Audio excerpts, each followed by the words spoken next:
Dala-dala ko ang masamang karanasan at hinanakit sa pangyayari, pero di ko agad nasabi sa aking asawa. Hanggang lumipas ang ilang araw, napansin niyang matamlay at di ako mapakali. Di ko matiis na di ko sabihin sa kanya, kahit alam kong apektado siya at may nervyos ang pag-usapan ay tungkol sa trabaho ko. With great courage, I confided everything to her. Kahit ito ay malaking problema, and it will affect us, and it will change on our... Yan, alam mo mga kababayan, dito pala makikita mo na yung values nitong tao na to. Correct. Diba? Umuwi sa bahay, sa asawa sinabi. Dapat tularan nyo ito mga pulis. Marami ho sa atin. Mga May prinsipyo na pulis, si Colonel Grijaldo. Ibang pulis na. Ako kaya yung mga ibang politiko. Pag may problema sa trabaho, hindi uuwi sa asawa. Doon sa kabit. Sa kabit uuwi at kaya doon sasabihin ng problema. Sa kabit magsasabi ng problema. Animal di ba? Dito, sabi nga niya, nung pag-uwi niya, talagang sa asawa niya sinabi. Palakpakan natin si Mama Pulis. Correct. Diyan pa lang, may values tong mama na to. Exactly. Normal and simple life. My career for almost 30 years of service. Wow, 30 years Our now. personal and family safety and security. And maybe I will be condemned or be ostracized. My wife hugged me and started to cry and asked me why. Alam mo, naiiyak din ako. Promise, nung pinakikinggan ko ito. Grabe ho kasi after this, yeah, siguradong pag-initan ka, Colonel. Alam na. Yari siya dun sa kanyang boss. Correct. Yung boss pa naman niya, naku, bata pa naman ni Tambi ang boss nito. Si Abalos. I told her patagal na tayong nagsusumikap.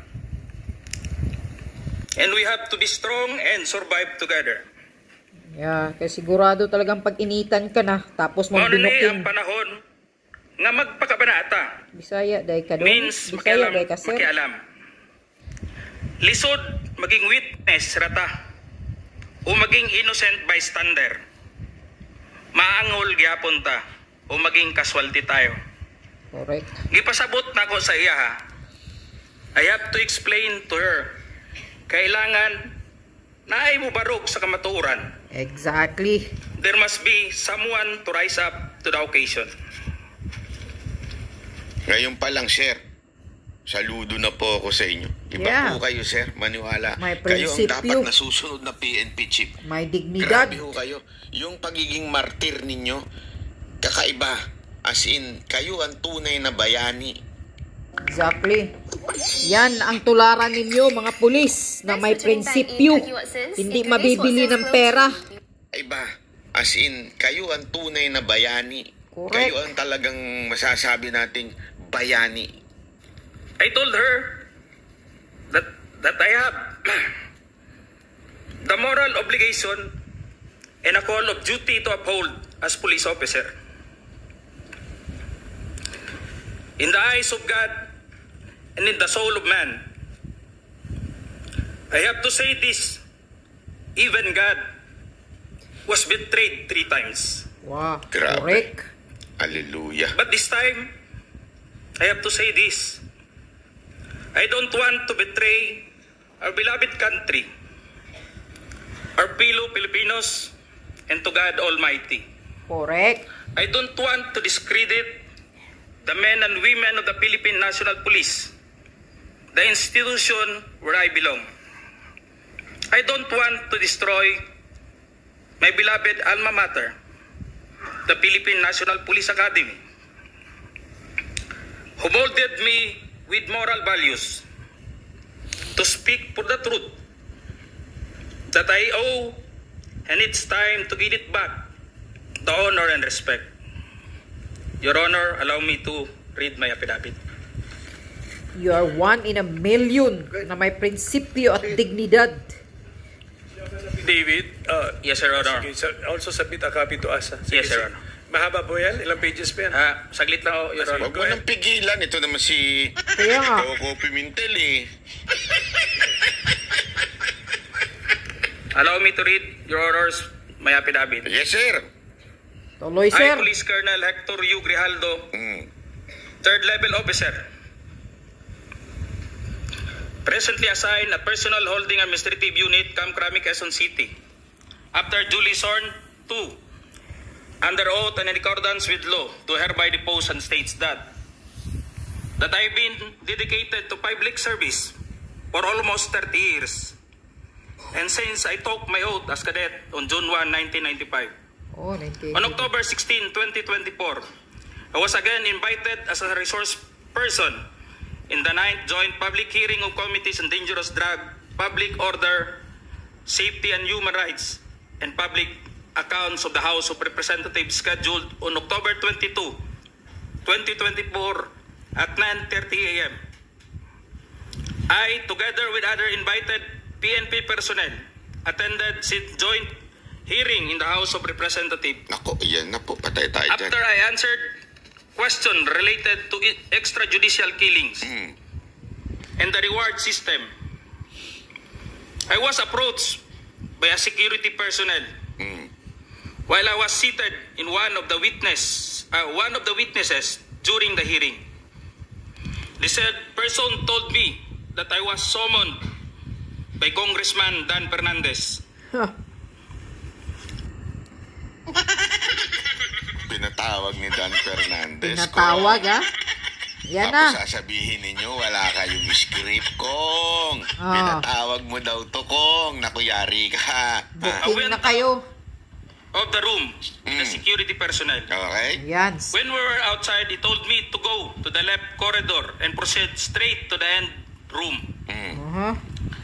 While walking, I saw other witnesses who were standing in the corridor, including my classmate, Major Portalesa and Captain Anova, who was wearing a PNP uniform, and the latter acknowledged me by saluting.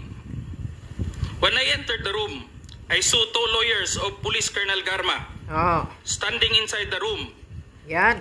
One of the lawyers approached me and then asked me what we are going to talk about. I said I do not know. After a while, Kong Dan Fernandez entered the room and he asked me to sit beside him on his right side. And then Kong Abante entered the room, Nako, ayan na. sat Mm. Oh, si Par. Pastor end Dila. of the chair on the right. Nako po, patay tayo dyan. Pastor One of the Dila lawyers Abanti. of Police Karma stood near at my back. Lawyer ni Garman doon. Dalawa. Kong Dan Fernandez put the paper he was holding on the Ah, yan na. Yan na ang script. Binigay na ni Dan Fernandez. Fernandez put the paper he was holding on the table and told me, ito ang sasabihin mong statement na ito. Ayan. While pointing on the paragraph on the paper, ito ang supplemental affidavit ni Colonel Garma. Kita nyo, doon sa papel daw, may paragraph doon na kung ano yung sasabihin niya. Yan. Ang script. Anong importante Quadcom. yun dito? So, doon sa papel na yun, siguro madaming paragraph doon. Ito yung part niya. Oh. Nagigets nyo? So, walang yan. Meron talagang script. Pambihira kayo. Oh, yan. Ay, nako. Kaya yun na. Ang ginagawa din kay Garma siguro. Sino pa kaya yung mga pinatawag doon at pinabasa nung itong script mo, Oh, script correct. mo ito sa'yo. Diba? Pambihira ka talaga, Dan Fernandez. Nga walang iya. Dan Fernandez. Sabihin mo, alam mo ang reward system. Oh, yan. I-confirm mo lang. Pa-confirm sa kanya ang... Ang sasabihin niya, alam mo kung ibang pulis to, ay, kukonfirm ko lang. Oo lang Oh, naman kaya ako. nga. Tinanong ako, yes sir. Ganun kaagad eh, di ba? Oh. Yes. Kong Dan told me to read the said affidavit. Okay. However, I asked the copy of affidavit he was showing to me to read it. He did not give it to me. The lawyer of Ayaw ibigay kasi gusto on the spot na baka magkaroon siya ng kopya. May pakalat. Naku po talaga nga naman, kaya nga. Kongdan. Ayaw ibigyan ng affidavit. Ikaw talaga, Kongdan.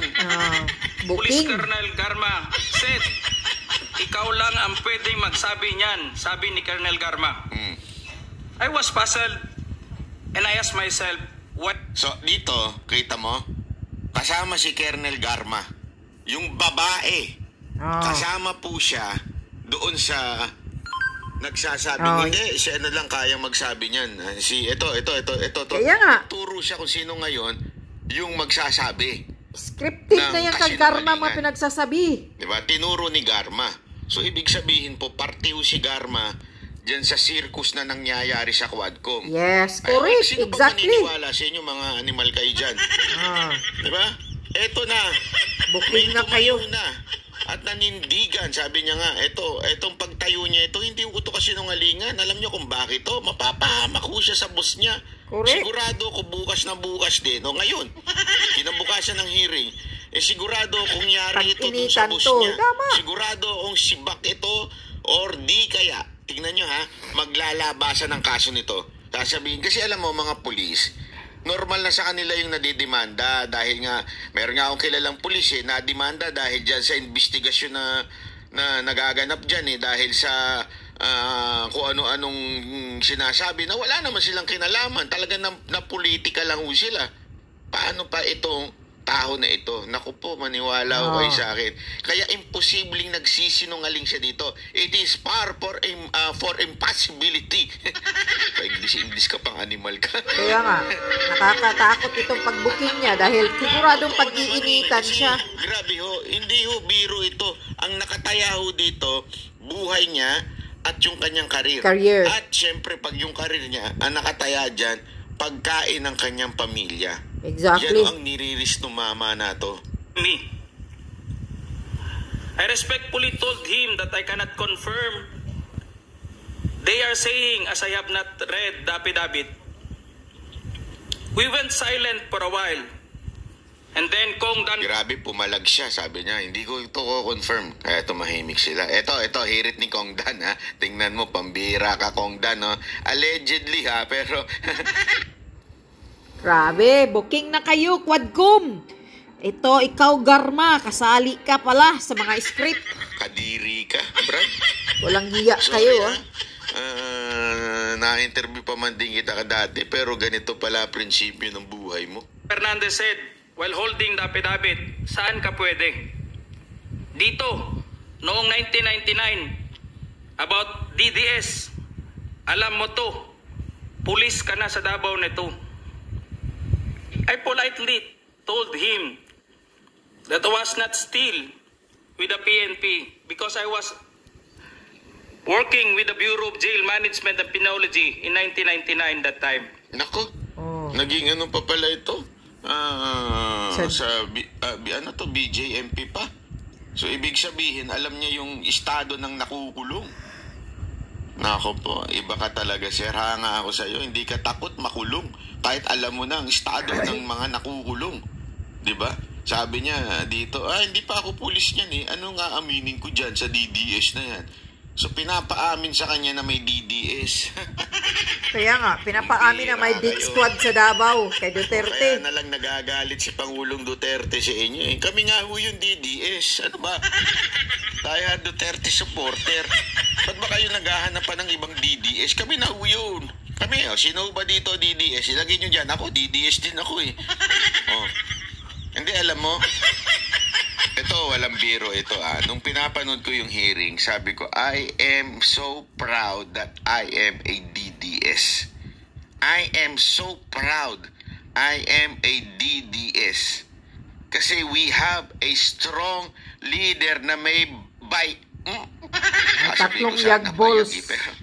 Hindi totoo. PRRD. Grabe ho ang bite. Naku, talaga ni Pangulong Duterte. Grabe ho. As in, sige na, ako na, may kasalanan sa lahat. Huwag nyo nang idamay ito mga pulis, pauwiin nyo na ito. Ako na may kasalanan. Kaya nga, Diba? mag-file Inamin kayo niya na ng kahit hindi kaso. niya kasalanan eh. Hinamo Kahit na walang sila DDS, eh. Pinaglaruan niya na si Ontiveros para lang sabihin na ako na sisihin niyo, ako na sampahan niyo ng kaso. Correct. Huwag na ho itong mga pulis dito. Kaya nga ito, pinipilit na paaminin na may DDS o yung tinatawag na Davao Death Squad. Kaya Yan nga. ang kanilang script eh. May pinapatay si Duterte, may inutos na ipapatay si Duterte, may reward money, at merong DDS yung Davao Death Squad. Eto, sinasabi na niya, pinipilit siya. Kaya nga, binigyan ng After some script. time, Kung Abante asked me how many years those still I have with the PNP, Na.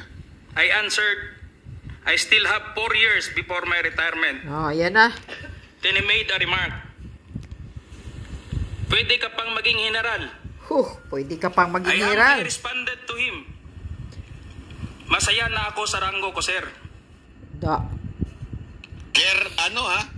Bishop Bayani, Congressman Bishop ka pa man din.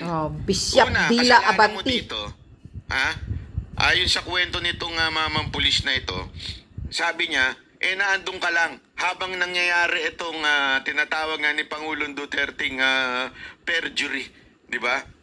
Habang nangyayari itong katarantaduhan na ito, naandun ka, you are witnessing it. And you do not only agree sa mga nangyayari, pero kayo po mismo ay nagkukumbinse dito na sundin yung script. At by saying, uy, pwede ka pang maging general. May 4 years ka pa, pwede ka pang maging chief. Kaya pwede nga, ka pang maging, parang binabriban siya eh. Mataas na hindi ko alam kung general ba ang RD. Parang ganun. Di ba? Mga regional director. Pwede ka pa talagang maging general. Yan ang grabe, dinaig mo pa yung demonyo. Hindi, sorry pero alala nyo yung demonyo? Di ba yung demonyo bumubulong-bulong yun eh. Uy, masarap yan pagkain na yan. Ay, di ba yung apple na yan? Hindi pala apple yun, ibang prutas yun. Ay, di ba to? Dinaig mo pa yung demonyo din na nagtetem kay Jesus na sinabi niya mayon ka dyan. Isin kayo ang mundo na. Si Lucifer. Pwede ka pa maging general. Sige na, basahin mo na yung script. Idiin mo na, sabihin mo na. Confess. Hindi, totoo. How come naging pastor ka? Nag-confess na nga siya kay Karen Davila eh. Hindi mo ba kayo nahihiya? I rebuke you as a brother in Walang Christ. hiya na nga eh. Mga walang hiya na nga yan eh. Nahihiya? Ano pang Ayan, kahihiya sinasabi ng na mga ng sanay? isang pulis, kinumbinsin nyo pa siya na May hiya pa bang mga pagmumukha yan sa Quadcom? Mga sanay na yan. binsin nyo pa siya Dahil sa pira. Sumakay sa script ninyo at Kaya nga. pwede pa siyang maging general. Kaya nga. You are being part of these lies. How dare you? Talay. Okay na eh. Pagkatapos nito, sir, uuwi na lang ako. Yun. At magtatanim na lang ako ng kamote sa amin. Grabe, ang lupit mo, sir. Sino sa atin ang kaya yung ganito? Naku! Alam mo, sir, hanga ako sa Wag iyo. na! Iilan na lang sa inyo. ang may prinsipyo. Ang level lang nyo, ang pagiging honest ninyo sa buhay. Alam mo Correct. yung mga katulad mo, ang pag-asa ng bayan na to. Totoong nasa puso ang panunumpa talaga niya bilang pulis.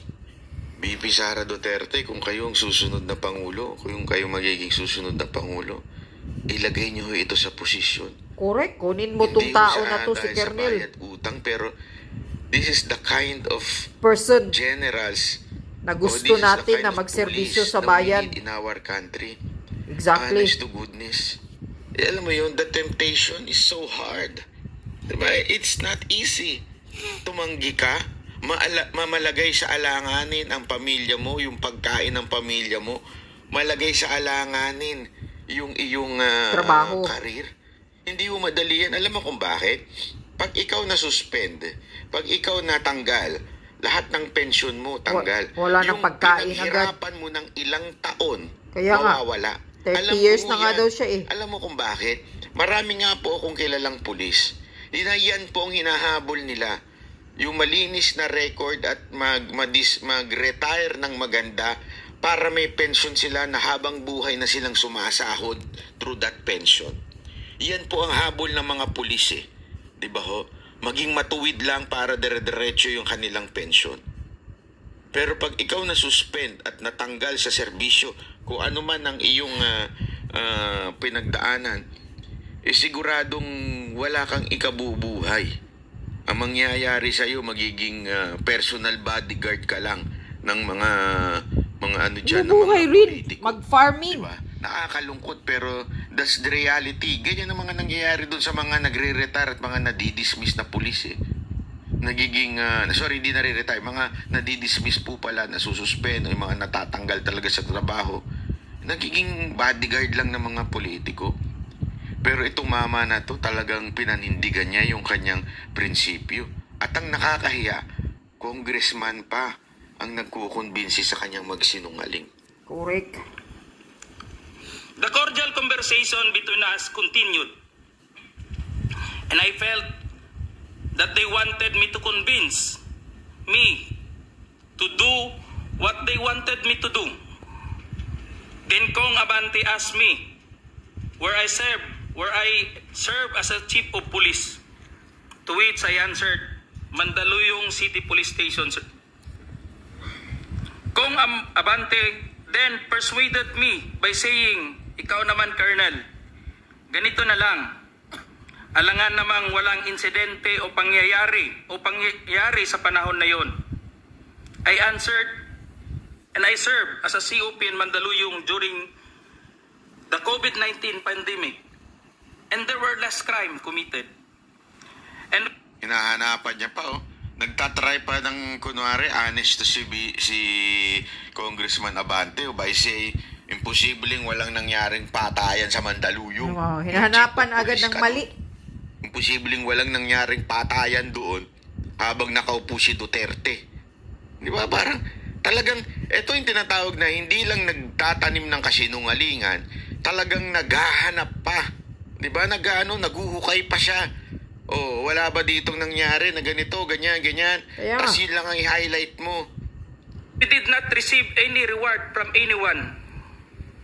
I added that we only received funds, additional MOA or support fund from the Peace and Order Fund of the LGU. Oh, yan ha. Diba, tinatanong niya, may nag-reward ba sa'yo? Na ganito, gano'n. Hindi, sabi niya, wala. Nakakakuha lang kami ng additional fund from the LG. Alam mo, eto matindi, mga kababayan. Naggaling siya sa Mandaluyong. Supposedly, ganyan sila ni Abalos, di ba? Pero, dito mga kababayan, nilaglag niya ang gobyernong pinagsisilbihan ni Abalos. Di ba? Pinanindigan niya yung prinsipyo niya. Correct. Kaya iba tong tao Dapat ganun. dito. Dapat talaga ito maging PNP chief eh. I then respectfully told Kong Dan Fernandez that anybody can debunk my statement if I confirm the testimony of Colonel Garma about the DDS in 1999. Imagine, pinipili talaga siya na ipa-confirm lang yung confession ni Garma. DDS in 1999 since I was not a member of PNP at the time. And I have... Kita mo yung kasinungalingan, pipilitin siyang umamin na may DDS. Oh, may death squad. Pambihira, gago rin talaga no? Grabe talaga. Talaga. Personal knowledge as to the reward system. Additionally, I said, the work of the policeman are noble and requires great sacrifice. Yun. Even without the reward or award. It is our moral obligation Yun. and a call of duty to serve our country and people.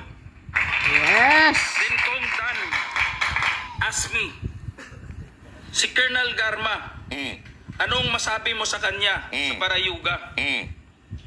I politely told him I cannot comment on the case. When I respectfully answered him, Sir, mahirap yan. Kasama kami sa nag-iimbestiga at hindi ko alam kung anong kinalaman niya at may investigasyon din sa amin, baka ma-incriminate ako, sir. After the discussion, they did not give me a copy of the second affidavit of Police Colonel Garma. I felt that I disappointed them. Kong Dan Fernandez and Kong Abante left the room, Iniwan while na siya. I and the two lawyers of Police Colonel Garma stayed in the room for a while. I presume that they are about to present the second affidavit of Police Colonel Garma. I asked the two lawyers of Police Colonel Garma why they have chosen me. They did not answer me and just stared at me. Grabe, no? Ang talino nung abogado. Ang bira. Alam kasi may paninindigan tong maman to. Nung tinanong itong pulis na ito, na doon sa abogadong nandun, bakit kaya ako pinili? Hindi na ho sumagot. Alam nila Alam nilang may prinsipyo ito, maman to. Baka mapahamak pa sila Kaya nga, madamay pa ang abogado ni I went Garma. back to the hearing room. When I went back to the hearing room, I immediately called the attention of Police Colonel Lito Patay, who were sitting behind the witness table. We proceeded at the back of the lobby area when they suspended the hearing. I confided and discussed to him what happened in the room with Kong Dan Fernandez and Kong Abante and the two lawyers of Police Colonel Garma. That's all, Mr. Chair. Thank you, Colonel Grijaldo. What motivated you to speak before this committee?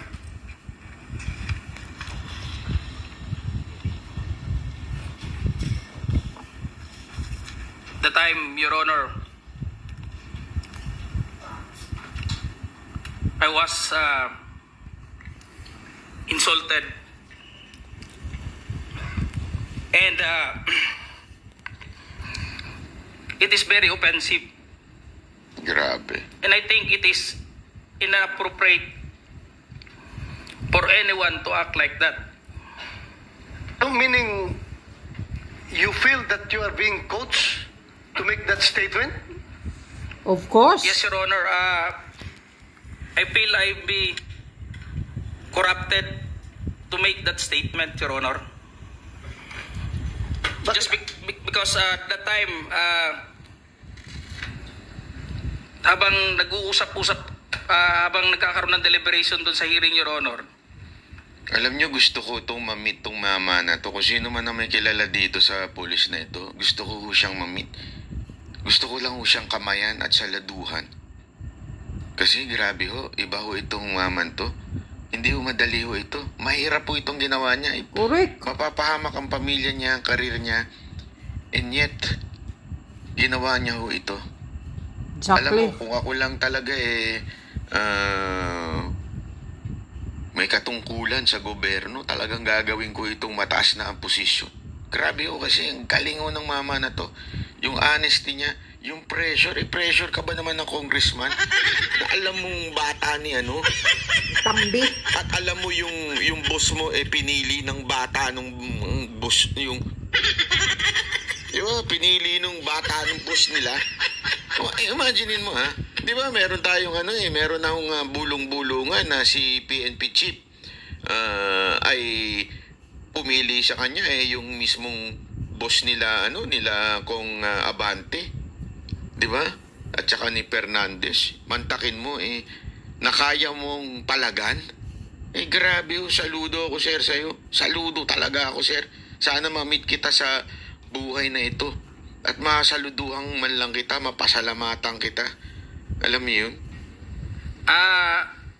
hindi ko alam kung may present nila si Colonel Garman at that time, Your Honor, na mag-ano nung second supplemental, yung supplemental affidavit niya. So do you feel harassed? Did you feel harassed? It's More than that pa. an Harassment. harassment and very offensive, Your Honor. And Nakaka-insulto. for anybody. That time, I was wearing my uniform. Yun. You're wearing your As uniform police officer. and you are being told to lie. Parang Am I correct? gusto nilang magsisinungaling po ako, Your Honor. So, Colonel Grijaldo, I would like to thank you for your courage. Ako din, sir. I'm sure Thank maraming you. police ngayon nanonood. Oo. Yes. And if you have observed, Mm. mabuti na nagsalita ka.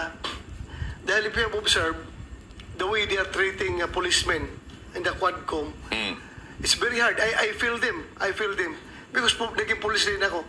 Kapag sasabihan ka lang, answer yes or no. Kaya nga. You can only answer yes or no. You're not allowed to explain yourself. Parang ang mga sino eh. Mga party list lang naman, mga hinayupak. Hinayabang. Yourself. So, para bang you are being deprived? You are being deprived of your right to explain yourself. Ang ganda na sinabi ni Bato dito. Kaya mga kababayan kong mga pulis, mga sir, mga ma'am, mga general, mga major, mga colonel, mga nasa baba, mga corporal, mga sana po, ito, Tularan ninyo. halimbawa ho sa atin. Kaya nga, As in, alam nyo, manindigan tumaas din yung tingin kayo. ko sa pulis nung nakita ko itong maman to. Sabi ko, may pag-asa kami, Lord. May pag-asa tong bayan namin. May pag-asa kami dahil nandito pa pala itong mga to. Hindi ito talaga madali. Namaniwala ko kayo sa akin, napakahirap na ginawa at pinasok nitong maman to. Pero may nanindigan sa kanyang, hindi ko alam kung ito ba'y may takot sa Panginoon kaya nanindigan ito. Ito ba'y may anong prinsipyo meron tong mama na ito na yung conviction niya for the truth. Diba? Ang tindi ho nun eh. Kasi alam nyo, madaling maging honest kung walang pressure. Madaling maging matino at mabait kung walang pressure. Pero ito literal eh. You're being pressured. Not just a reward. Diba? Yung pressure niya, number 1. Diba sinabi ni Abante, nako, pwede ka pang maging general. That's Gawing a reward general? pressure. No? Yeah. Diba? Pangalawang pressure, yung labanan mo yung boss mo. 'Di ba? Labanan mo yung mga boss ng bayan natin. That's a negative, yung pressure no, negative yun. Yari ka pagka hindi, alam mo yun. So, meron ka ng temptasyon na maganda, kapalit diyan sa iyong gagawin. At at the same time, mapapahama ka naman kung hindi mo ginawa. Dalawa yung binigay na pagsubok sa iyo ng Panginoon, pero and yet, nanindigan ka, you stood your ground, sir. Exactly. Hanga talaga ako sa inyo. You're the best. Senator Bato, in the future, sana, kung ano man, Senator Bato, yung mga malalapit kay BP Sara Duterte, pag si BP Sara naging presidente, sir, ilapit nyo ito. Ito ang kailangan ng bayan natin. Exactly. Hindi, ito, hear me out. Hindi bayad utang, ha. Ito, what we need is honest policemen, honest May leaders prinsipyo, may sa bansa panindigan. natin. Alam mo, naikwento ko nga sa aking post sa Facebook eh. Simpleng bagay lang eh. Yung AirPods ko nawawala. 2 araw ko na hinahanap Anyway, okay lang yan. Okay na yan. Yun lang ang panapakita ko. Yung confession ni Colonel Grijaldo. So, ano yan ngayon? Mga Quadcom. Di pa ba kayo nahiya niyan? Quadcom? Ikaw, Representative Dan Fernandez, ang yabang-yabang mo. Ngayon, super deny ka. Pero si Abante, parang mayroon yata siyang umamin siya doon kay Karin Davila eh. May video, may doon. Kukunin ko rin yun. Parang umamin si Pastor Abante na yan binigyan ng script na ganun ang ipasabi sa kanya. Pero si Dan Fernandez deny. Patay talaga kayo dito. Booking na kayo. Wala na kayong kredibilidad. Yan ang ginagawa ninyo sa mga resource person ninyo. Kasi ang mga nasa utak ninyo, sinusunod nyo yung demonyo yung amo ninyo, utos sa kainyo, na talagang sisirain at ididiin ang mga Duterte. Yun, ngayon booking na kayo. Sinabihan daw siya ni Dan Fernandez na itong script na to, basahin mo, i-confirm mo lang yung sinasabi ni Garma na mayroong reward system. Pag nakapatay ka, may reward system na ibibigay ni PRRD daw. Imagine, grabe. Kaya yung si Garma na yan, yung bruha na yan, ngayon, yung lahat na sinasabi niya, paiyak-iyak pa, nakakaramdam talaga ako na yung binabasa niya, para talagang parang scripted na talaga yan. Script na yan ng Tuwadkom. Yan, kasi yun ang nararamdaman ko eh. Kaya umiiyak kasi pinipressure siguro yung bruha na yan. Wala na kayong kredibilidad, mga hayop kayo, walang hiya ka, Dan Fernandez ka, ikaw abanting pastor ka, padila-dila ka, ano sinabi mo, magiging ka pa, may panahon ka pa maging general, wow, abante, dami pa namang galit na mga constituent mo doon sa sa Maynila, wala ka daw nagawa, party list na congressman ka doon. Kaya itong mga taong bayan, ganito ang ginagawa. Kaya wag na wag kayo agad maniniwala sa investigasyon ng Quadcom na to.